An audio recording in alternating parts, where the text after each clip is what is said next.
Ons het vanmôre die voorreg om met Dr. Leon Moelman te gesels. Hy het 'n boek geskryf getiteld Discipline and Dismissals in Southern Africa in the Southern African Workplace, a guide to misconduct, retrenchment and incapacity.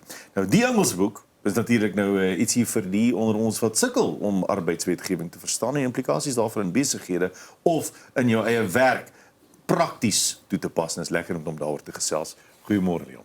Goeiemôre Jennifer, môre Pierre. Welkom.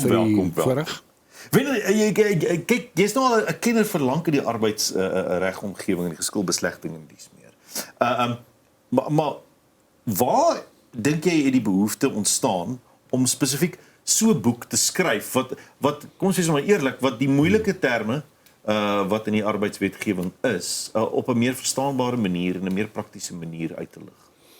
Wel, ek dink as dit nou kom by die boek en die aanloop tot so 'n boek, dit het begin, kom ons sê 20, 30 jaar gelede al, waar ek betrokke was by, ek was in die Human Resources Department van 'n groot nywerheid in die Valdriehoek. En daar was ek betrokke by baie dissiplinêre ondersoeke en daai tipe goeters. En die saadjies toe al indirek daai tyd onwetend geplant. En toe ek by die universiteit begin, by die Noordwes Universiteit van 'n Bylpark kampus, het ek baie betrokke geraak waar mense my kontak omdat hulle, soos ek sê, unfairly dismissed is. Of vir misconduct, wangedrag, of geretrench word, of daai tipe goed. En mense verstaan nie hulle regte en, jy weet, hulle ken nie regsterme en daai goed nie, val 'n arme werknemer. Jy weet, so ek het besluit, ek wil hierdie boek skryf in 'n taal wat vir almal verstaanbaar is. Met ander woorde, enige persoon van die laagste in die onderneming tot die topbestuur, wanneer hulle hierdie lees, gaan hulle verstaan en weet wat hulle reg is in 'n verstaanbare, jy weet, taal. Wat dink jy is van die grootste wanpersepsies of wanopvattings as dit kom by dissipline in die werksplek of afdankings? Ek dink wanpersepsies, wel, eerstens, jy weet, as dit kom veral by wangedrag of misconduct, mense, baie werkgewers en bestuurders in maatskappye, sal as 'n werknemer net ietsie klein verkeerd doen, sommer 'n dissiplinêre ondersoek hou, en wat baie keer lei tot ontslag wat nie nodig is nie. So ek was al betrokke by soveel CCMA sake, waar mens duidelik kan sien, die werknemer is unfairly dismissed, en die arme persoon het nie sy of haar regte geken of verstaan wat jy weet, substantieve en prosedurele billikheid en daai goed nie. En ongelukkig, die CCMA is oorlaai met aansoeke vir spesifiek unfair dismissals, ja. Wow. Hierdie boek, mense sukkel met akademiese taal. Is hierdie 'n makliker manier vir die werknemer en die werkgewer om deur 'n baie tegniese aspekte van die arbeidswet te werk? Ja, as mense hierdie boek lees, gaan hulle onmiddellik sien, ek wil nou net dit vergelyk met 'n storieboek nie, maar as jy hom lees, gaan jy verstaan wat jy lees. Wanneer jy deur die regstegniese termes gaan in wetgewing of in akademiese handboeke, praat hulle met akademiese taal en regstegniese aspekte. Hierene het ek spesifiek geskryf dat enigiemand wat hom lees, gaan verstaan wat ek hier lees. So dit is soos 'n handboek wat 'n mens kan gebruik? Ja, ek sal dit meer, 'n handleiding, jy weet, ek sê 'n guide, jy weet, dis 'n gids. Want ek wil dit graag vir mense maklik maak om te weet wat is my regte. En daar's ook in hierdie boek is daar ook gevalle studies, jy weet, praktiese goedjies. Asook ek verwys na hofsaake, maar baie eenvoudig, jy weet, beskryf. Ja. Is daar 'n hoofstuk of inligting wat jy dink mense eintlik oor verbaas gaan wees? Ja en nee, ek dink, kyk, die groot, soos ek sê, die CCMA en die arbeidshowe is oorlaai met veral misconduct of wangedrag. Ja. So dis 'n gegewe. Miskien die aspekte oor incapacity, ekskuus my Engels maar, poor work performance, daai tipe goeders.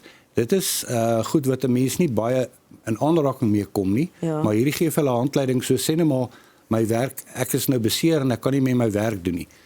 Wat is die stappe wat die werkgewer moet doen om seker te maak, want baie keer is 'n persoon sê net maar 'n besering opdoen of is disabled. Ja.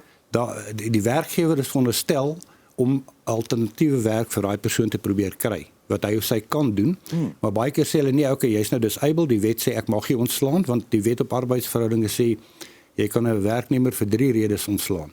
Die eerste een is wangedrag of misconduct. Ja. Die tweede is incapacity, onbevoegdheid as gevolg van ill health or injury. Ja.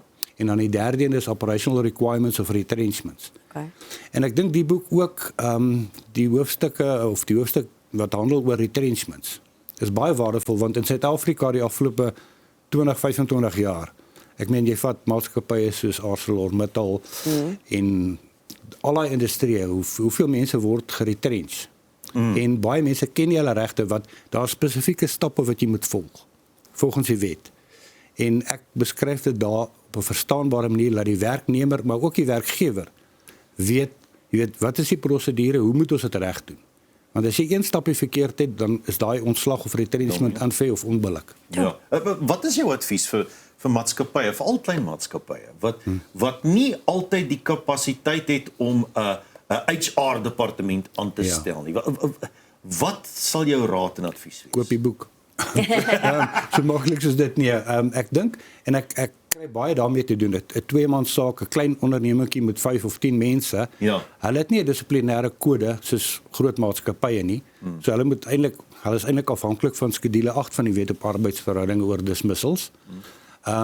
Maar ek dink maatskappye moet hulle self klein ondernemings moet hulle self begin bewus maak van daai tipe dinge sodat hulle weet hoe om hulle werknemersregte te hanteer en dan ook om moontlike onbillike ontslag te vermy. Dink jy dis belangrik dat ek wil amper sê alle werknemers so 'n tipe boek lees om te weet wat jou regte is, want ek dink baie keer daar's helfte van die goed wat ek nie weet nie. Verstaan, ek word dalk ingeroep ewe skielik is daar dissiplinêre verhoor. Ek teken nou maar net die vorm om te sê ja, ek het iets oortree net om dit agter die rug te sit, maar eintlik skiet ek myself in die voet. Kom ek gee 'n voorbeeld. Sunny of Jannie is nou 'n werknemer. Kom 10 minute laat vir werk. Die werkgewer sê die wet sê ek kan jou dissiplinêr aanspreek. Jy kan nie net sommer 'n formele dissiplinêre ondersoek hou nie. Daar gaan oor hoekom is jy laat, wat is die rede, die substansie daar agter? Ja. En dan ook dan die prosedure, tipies 'n verbal warning of 'n verbaal. En as dit weer gebeur, dan kan jy oorgaan na formele dissiplinêre stappe toe. Maar werkgewers wat nie ingelig is nie, is geneig om onmiddellik 'n dissiplinêre jy's laat, die wet sê ek kan jou ontslaan of ek kan jou final warning gee. Daar is nie progressiewe dissipline nie.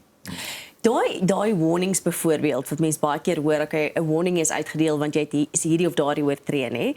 As ek nou sê maar ek wil my kant van die saak stel, is dit net tussen my en die werkgewer of moet daar 'n derde party insit om so half onpartydig albei kante te hoor? Kyk, as dit by informele gesprek is, kan jy en die werkgewer of jou bestuurder kan daaroor praat. Nou kan jy jou redes gee, hoorie, my kind was siek en ek moes eers sorg dat hy of sy reg is of baie keer is dit ook vervoer probleme waar werknemer laat kom en daar's 'n geldige rede. Dit is hoekom as jy 'n werknemer wil ontslaan wettiglik, sê die Wet op Arbeidsverhoudinge en spesifiek skedule 8, die kode oor dismissals, sê substantiewe billikheid en prosedurele billikheid. Substansie werk die rede, hoekom, waarom, was ek bewus van die reël, was ek jy weet, ja. En dan prosedurele billikheid gaan oor die prosedure wat moet gevolg word. En tipies is dit progressiewe dissipline, verbale waarskuwing wat aangeteken moet word, dan miskien 'n finale verbale waarskuwing en dan gaan jy oor na skriftelike waarskuwings en daai tipe goed. En daai billikheid, dis die goue reël is dit nie. Vir almal want jy sê die CCMA is vol met sake tot oorbarstens toe. Dis die goue reël, maar om tussen werknemer en werkgewer. Ja, die groot ding is wanneer jy gaan na die CCMA toe, ek was nou al by honderde sake betrokke daar. Die kommissarisse daar kyk gewoonlik eerstens na prosedurele billikheid. Was daar 'n prosedure gevolg, 'n dissiplinêre ondersoek en daai stappe? En dan substansie, is dit 'n geldige rede om die werknemer te ontslaan? Was die werknemer bewus van daai reël? En dis waar induksie inkom. As jy begin werk by 'n plek, moet hulle jou deur induksie sit en sê, hoorie, dis die reëls, dis die prosedures wat geld in die werkplek. Leon, baie dankie. Dis 'n boek wat baie moeilike vrae vir baie mense kan antwoord. Discipline and Dismissals in the South African Workplace, a guide, 'n gids to misconduct, retrenchment and incapacity. Baie dankie Leon vir jou moeite en tyd vandag. Baie dankie vir die geleentheid, ek waardeer. Ja, daar is hy arbeidskenner Noordwes Universiteit, Dr. Leon Moelman. As ons nou terugkom, nou dat advertensiebreek, dan's ons in die kombuis.